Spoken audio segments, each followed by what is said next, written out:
ایک آدمی محمود غزنوی کے پاس نا اپنا کیس لے کے آیا، مدعی بن کے آیا. اس نے کہا بادشاہ میرا کیس بڑا نرالا ہے. بادشاہ سلامت نے کہا وہ کس طرح؟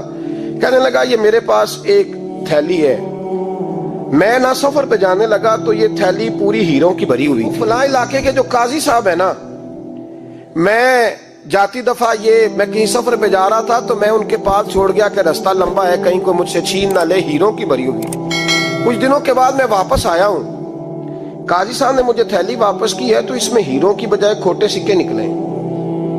اب میں نے قاضی صاحب سے کہا ہے تو قاضی صاحب تو میرے گریبان تک آتے ہیں، وہ کہتے ہیں بتا کہیں سے پھٹی ہے، کھلی ہے؟ وہ جس طرح ٹانکے لگا کے تو نے سی تھی اسی طرح لگے ہوئے ہیں کہ نہیں؟ تو حضور لگے بھی بالکل اسی طرح ہے، نہ پھٹی ہے نہ کھلی ہے. اب میں لٹ گیا ہوں، میری کل عمر کی کمائی ضائع ہو گئی، کھوٹے سکے کہاں اور ہیرے کہاں؟ تو مہربانی کریں. اور آپ کی بارگاہ میں اللہ رسول کے نام پر حلف دیتا ہوں کہ میں ہوں بالکل سچا. محمود غزنوی کہنے لگے تو جا، تھیلی چھوڑ جا، اور جب میں تجھے بلاؤں گا پھر دوبارہ آنا. وہ شخص چلا گیا. محمود غزنوی اٹھے، دربار برخاست کیا، لوگوں سے کہنے لگے چلے جاؤ، میں 3 دن کے لیے سیر کرنے جا رہا ہوں، 3 دن کے بعد لوٹوں گا. اکیلے جب رہ گئے نا محمود دربار میں تو محبوب نے چھری منگائی. وہ جس تخت پہ بیٹھتے تھے وہاں گدا بچھا ہوا تھا، یہ گدا پڑا ہے نا، وہ گدا بچھا ہوا تھا. محمود نے چھری کے ساتھ اس کو پھاڑ ڈالا اور چھری جیب میں رکھی نکل گئے. کہنے لگے میرے بعد کوئی میرے دربار والے احاطے میں داخل نہ ہو. محمود چلے گئے. اب وہ صفائی کرنے والا جب آیا نا، اس نے آ کے دیکھا تو گدا تو پھٹا ہوا ہے. اس نے شور ڈال دیا، پہرے دار بھی آ گئے، فلاں صاحب بھی آ گئے، فلاں صاحب. اس نے کہا وہ خدا کے بندو، اس کا گدا پھٹ گیا ہے، وہ تو مار ڈالے گا. اس نے کہا تھا سوائے صفائی اور نگرانی والے کے دوسرا آئے کوئی نہ، اور یہاں آیا بھی کوئی نہیں. پہلے دن ہی پھٹا ہوا ہے تو لٹکا دے گا سب کو، کیا کریں؟ شور ہو گیا، سارے دربار کے ملازمین اکٹھے ہو گئے. ایک بندہ بولا، کہنے لگا فکر نہ کرو، میں کیسے بندے کو جانتا ہوں، اس طرح سیے گا کہ جس نے پھاڑا ہوگا اسے بھی پتہ نہیں چلے گا کہاں سے پھٹا تھا. ایسا بہترین رفو کرے گا کہ پتہ بھی. اس نے کہا یار ہم سارے 1 مہینے کی تنخواہ دیتے ہیں، تو بندہ بلا. وہ بلا لیا اس کو، اس کا نام محمد رفو گر تھا. وہ آیا، اس کو گدا دکھایا، اس کا یار اس طرح سینا پتہ نہ چلے. اس نے کہا فکر ہی نہ کرو، میں بڑا کاریگر ہوں. بڑے بڑے کاریگر لوگ نہیں ہمارے ملک میں پائے جاتے، کوئی نشان چھوڑتے ہیں پیچھے بڑے. احمد رفو گر کہنے لگا اس طرح سیوں گا کہ پھاڑنے والے کو بھی پتہ نہیں. ان کا پیسے لے یار تو سی دے. اس نے سی دی، اگلے شام ہی لا کے بچھا دیا گدا. تیسرے دن بادشاہ سلامت آئے، آ کے پہلی نظر گدے پہ ڈالی. اس نے بلایا سب ملازمین کو، کہا کس نے سیا ہے؟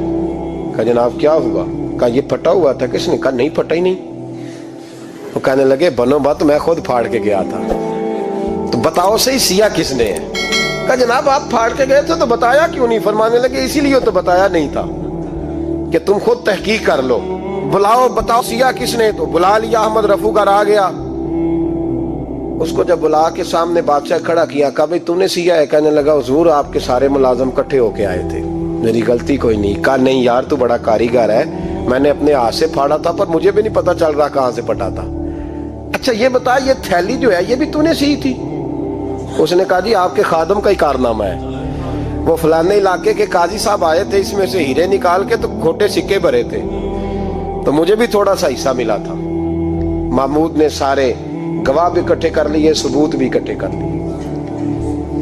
پھر قاضی کو بلایا، پہلے سارے ثبوت اور گواہ کیس حل کر لیا. پھر ہمارے ہاں یہ حال ہوتا ہے کہ مدعی 2-3 ہفتے کے بعد خود ہی ہاتھ باندھ جاتا ہے، کہنا تسی میری جان چھڈو، مجرم پھڑو پاوے نہ پڑھو. وہ کہتا ہے مجھے معافی دو، میں رہا. ظلم ہے نا، ظلم زیادتی ہے کہ جو بیچارہ اتنے سوال مجرم سے نہیں ہوتے جتنے مدعی سے ہوتے. آپ یقین کریں اتنے سوالات ہوتے. سارے ثبوت اکٹھے کر کے قاضی صاحب کو بلایا، تنہائی میں لے جا کے.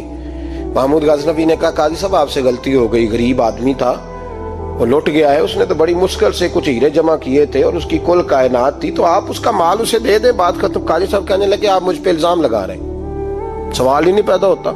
آپ میری داڑھی دیکھیں، آپ میرا اعزاز دیکھیں، دنیا جانتی ہے میں اس کا. قاضی صاحب انسان بھول ہی جاتا ہے، بندہ بھول جاتا ہے، غلطی ہوگی. مال نے کہا نہیں سبق. کہا میں تنہائی میں پوچھ رہا ہوں، میں اس وقت پوچھ رہا ہوں جب دوسرا موجود کوئی نہیں. آج توبہ کر لے، میں کچھ نہیں کہوں گا، تو میری زبان پہ اعتبار کر، تجھے پتا ہے میں جو کہتا ہوں اس پہ عمل بھی کرتا ہوں، باز آ جا. پر قاضی نے کہا نہیں میری غلطی کوئی نہیں،